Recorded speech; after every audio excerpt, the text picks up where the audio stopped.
सभी साईं भक्तों को मेरी ओर से ओम जय साईं राम। साईं भक्तों, आज आपके समक्ष एक बहुत ही विचित्र सी घटना प्रस्तुत करने जा रहा हूँ। साईं भक्तों, बाबा के समाधिस्थ होने के 7 दिन पूर्व यानी कि 8 अक्टूबर 1918 के दिन शिरडी में एक विचित्र घटना घटी। मस्जिद के सामने एक बैलगाड़ी आकर रुकी, जिस पर एक बाघ जंजीरों से बंधा हुआ था। उसका भयानक मुख गाड़ी के पीछे की ओर था। वह किसी अज्ञात पीड़ा या दर्द से दुखी था।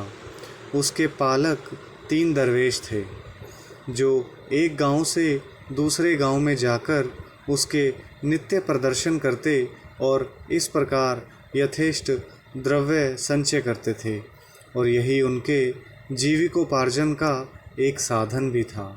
उन्होंने उसकी चिकित्सा के सभी प्रयत्न किए, परंतु सब कुछ व्यर्थ हुआ। कहीं से बाबा की कीर्ति भी उनके कानों में पड़ गई और वे बाघ को लेकर साईं दरबार में आए, शिरडी में आए। हाथों से जंजीरें पकड़कर उन्होंने बाघ को मस्जिद के दरवाजे पर खड़ा कर दिया, जो आज की द्वारका माई है। वह स्वभावतः ही भयानक था, पर रुग्ण होने के कारण वह बेचैन था। लोग भय और आश्चर्य के साथ उसकी ओर देखने लगे। दरवेश अंदर आए और बाबा को सब हाल बताकर उनकी आज्ञा लेकर वे बाघ को उनके सामने लाए। जैसे ही वह सीढ़ियों के समीप पहुँचे, वैसे ही बाबा के तेज पुंज स्वरूप का दर्शन कर एक बार बाघ पीछे हट गया और अपनी गर्दन नीचे झुका दी। जब दोनों की दृष्टि आपस में एक हुई तो बाघ सीढ़ी पर चढ़ गया और प्रेमपूर्ण दृष्टि से बाबा की ओर निहारने लगा। उसने अपनी पूंछ हिलाकर 3 बार ज़मीन पर पटकी और फिर तत्क्षण ही अपने प्राण त्याग दिए। उसे मृत देखकर दरवेशी बड़े निराश और दुखी हुए।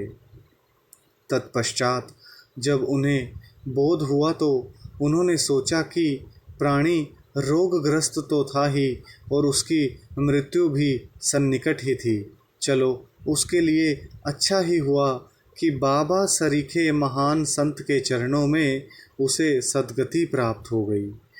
वह दरवेशियों का ऋणी था और जब वह ऋण चुक गया तो वह स्वतंत्र हो गया और जीवन के अंत में उसे साईं चरणों में सद्गति प्राप्त हुई।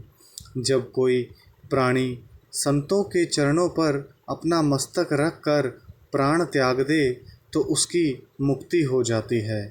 पूर्व जन्मों के शुभ संस्कारों के अभाव में ऐसा सुखद अंत होना कैसे संभव हो सकता है। बोलिए श्री सच्चिदानंद सद्गुरु साईनाथ महाराज की जय।